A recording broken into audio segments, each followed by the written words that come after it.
کا ایک پیغام ہندوستان کے نام بہت صاف ستھرا ہے کہ ہم پورے پاکستانی قوم ایک ہیں. اختلاف سیاست میں سیاسی حکومت کے ساتھ ہو مگر صرف ایک جگہ پہ ہندوستان میں کے معاملے میں ہم ایک ہیں. تو میں شکریہ ادا کرتا ہوں آپ لوگوں کا اور آپ لوگوں سے گزارش کرتا ہوں اس چیز کو مت ابھاریں. اور ایک اور جو منسٹر نے سٹیٹمنٹ دی میں اس کا بھی ذکر نہیں کرنا چاہتا چونکہ وہ پاکستان کے حق میں نہیں ہے. تو میں آپ لوگوں سے میڈیا سے گزارش کروں گا ایک پازیٹیو رول پلے کیجئے اور ان لوگوں کو جو پاکستان کے خلاف یہ سازش کا حصہ بننا چاہتے ہیں ان کے بیانات کو نہ لگائیں. تو میں گزارش کروں گا مولانا فضل الرحمان صاحب سے کہ وہ آپ سے کچھ گفتگو کریں. شکریہ مولانا صاحب. آپ کے کھانے کا بہت بہت شکریہ. کھانے میں کا مینیو کیسا بولنا صاحب؟ یہ نہیں بتا سکتے. باتوں سے لگے گا. میں نے اتنا زیادہ تھا کہ میں گن نہیں سکتا. جی آپ فرمائیں. جی یاسر صاحب یہ بتائیے گا کہ آپ جیسا کہ کہہ رہے ہیں کہ آپ پہلے میں خیال آپ تھوڑا سا بول بسم اللہ الرحمن الرحیم. نحمده ونصلی علی رسولہ الکریم. جناب ایاز صادق صاحب کا شکر گزار ہوں. انہوں نے ہمیں گھر بلایا اور ہمیں عزت دی. میں دل سے ان کی قدر کرتا ہوں. جو گفتگو انہوں نے فرمائی ہے میرے خیال میں انتہائی ذمہ دارانہ اور انتہائی سنجیدہ گفتگو انہوں نے کی ہے. ہمارے ملک میں اختلافات کے حدود ہونے چاہیے. ہم اختلاف رائے کا حق رکھتے ہیں. اختلاف رائے اصولوں پر کرتے ہیں, کرتے چلے آئے ہیں, کرتے رہیں گے, لیکن کسی کو اس بات کا حق نہیں دے سکتے کہ ہم ان سے حب الوطنی کے سرٹیفکیٹ بھی لیتے رہیں. اور میرے خیال میں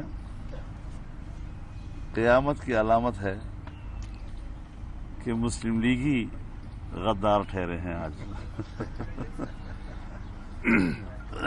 تو اس حوالے سے احتیاط کا دامن ہمیں تھامے رکھنا چاہیے. ہمارا واضح موقف ہے کہ 25 جولائی 2018 کو دھاندلی ہوئی ہے.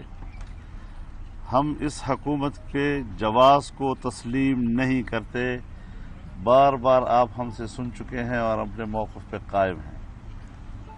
اور آج وہی دن ہے جس دن میں آزادی مارچ میں لاہور سے گزر رہا تھا اسلام آباد کی طرف, اور آج بھی انشاءاللہ آپ کے ساتھ وہ دن منا رہا ہوں اور یہاں سے اسلام آباد کی طرف چلوں گا. تنقید سے کوئی بالا تر نہیں. ہمارے ملک میں رسول اللہ صلی اللہ علیہ وسلم کی توہین ہو جاتی ہے, پھر ان کو عزت و آبرو کے ساتھ ملک سے باہر بھیج دیا جاتا ہے, اس کو تحفظ فراہم کیا جاتا ہے. ہمارے ملک میں صحابہ کرام کی توہین ہوتی ہے, پھر انہی لوگوں کو عزت و آبرو کے ساتھ ملک سے باہر بھیجنے کے انتظامات کر لیے جاتے ہیں.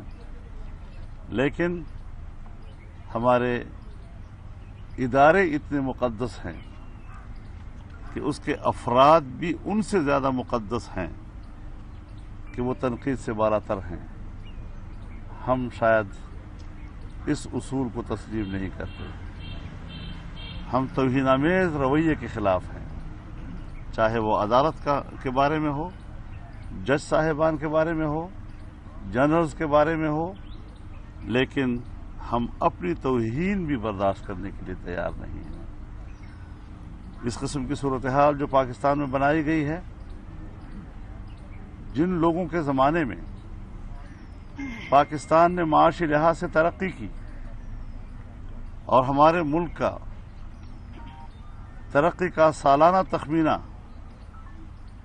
6.5% تک پہنچ گیا تھا, آج 0 سے نیچے گر گیا ہے. ملک کا دیوالیہ کر دیا گیا ہے. پچھلی حکومتوں نے پاکستان کو بلیک لسٹ سے نکال کر وائٹ لسٹ لے گئے تھے.